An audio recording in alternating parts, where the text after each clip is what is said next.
have you gotten better from getting over here till now? I mean, has there been bumps in the road? Just kind of. Oh yeah, absolutely. I feel like it's been a roller coaster, to be honest with you.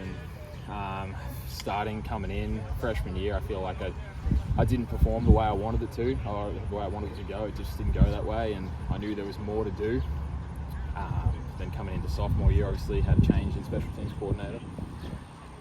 I just felt more relaxed. I sort of cut loose a little bit more, and it was more of a mental upswing for me. I knew I had to change something in how I felt about myself and what I valued to be a good punt. Or at the end of the day, it came down to what's best for the team. If I can put my team in a good position on the field, then I've done my job. I'm not so much worried about if it goes 38 yards, it goes 38 yards. If you know that 38-yard punt lands us on the 6-yard line, okay, we're rocking. So a little bit of that, and then obviously now having Coach P come in, that's just been a seamless transition. We've been gelling really well, and he's given me a lot of freedom just to be myself and punt the way I want to punt, and get to see the results that way. So we're really moving in the right direction.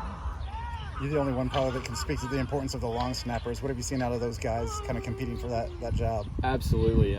Nick Taylor has been phenomenal. He's one of my best friends off the field, and he's been working really hard for a number of years now to get that job, and now he's got it, and I'm really excited to see what he does, because he's a really talented kid, and I'm so excited to get out there with him on game day.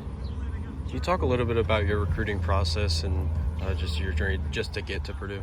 Yeah, absolutely. So I had a bit of a funny one. It's with ProKick Australia, the academy I trained with back home.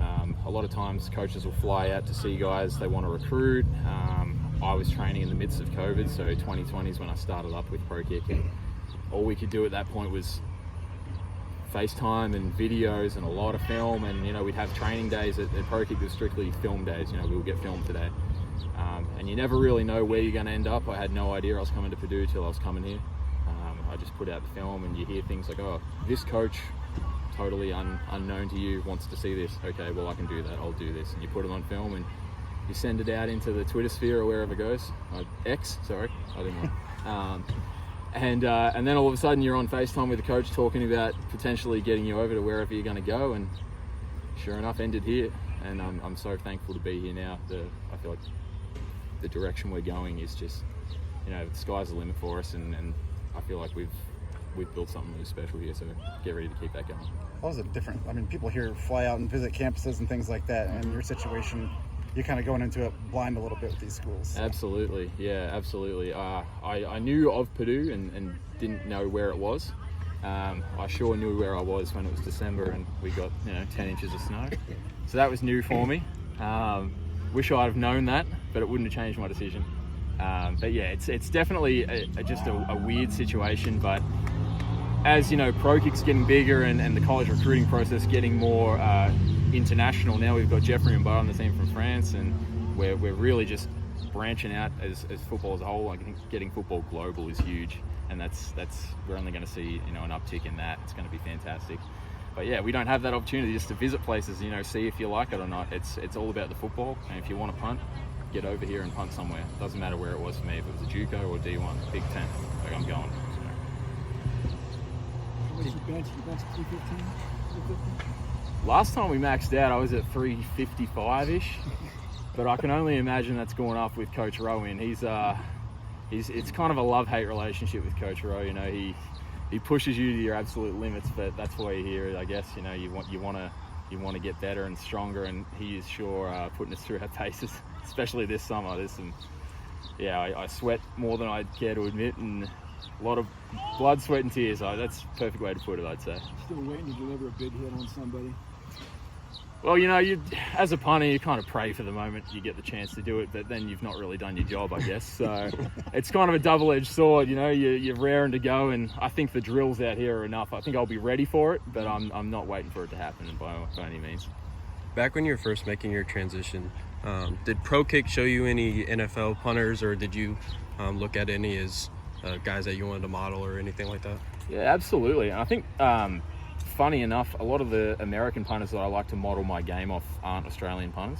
I love Pat O'Donnell. I love watching him punt. Matt Hawk at the Bills.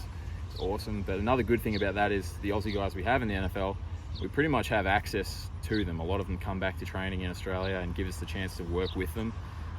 Send them a message on Instagram and say, hey, like, what do you think of this? And you get literally an NFL punter giving you feedback on what you're doing. It's a really good untapped resource to have. So yeah, that's been really good. But a lot of the punters I like to model my game off are American punters. So there's a funny one, I guess. What's the relationship like with you and Brendan Cropsey? Because he's a guy that would like to have your job. So yeah, but he's doing other things, and you're one bad kick away from him taking your job. So. Yeah, absolutely. It's fantastic having Brendan sort of nipping at my heels. I've said it countless times, iron sharpens iron, and I'm glad I have somebody who's challenging right behind me. It keeps the fire lit under me, and it lets me know, hey, every day is a job interview here, and I don't see myself above anybody else in the specialist room. I come out here just as hungry as everybody else to keep my job. They want mine, so we have a really good relationship off the field, and I think that's key. We hang out a lot outside of football and don't talk about a lot of football, and even when we're out there, I critique him, he critiques me.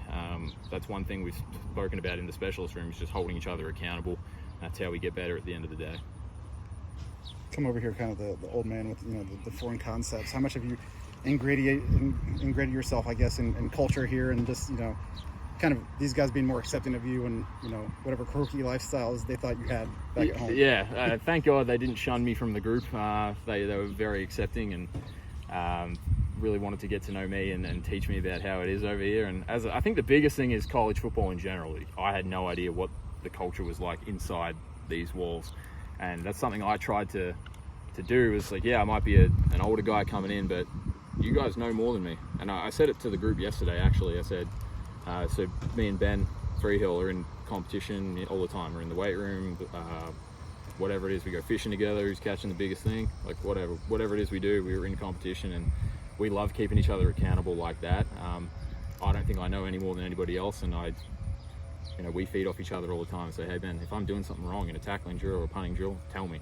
It's the same with me and Cropsey. Hey, if I'm dropping it inside, tell me and I'll tell you. We're just trying to get better, man. At the end of the day, we're trying to win a championship, and I don't do that. The group does that.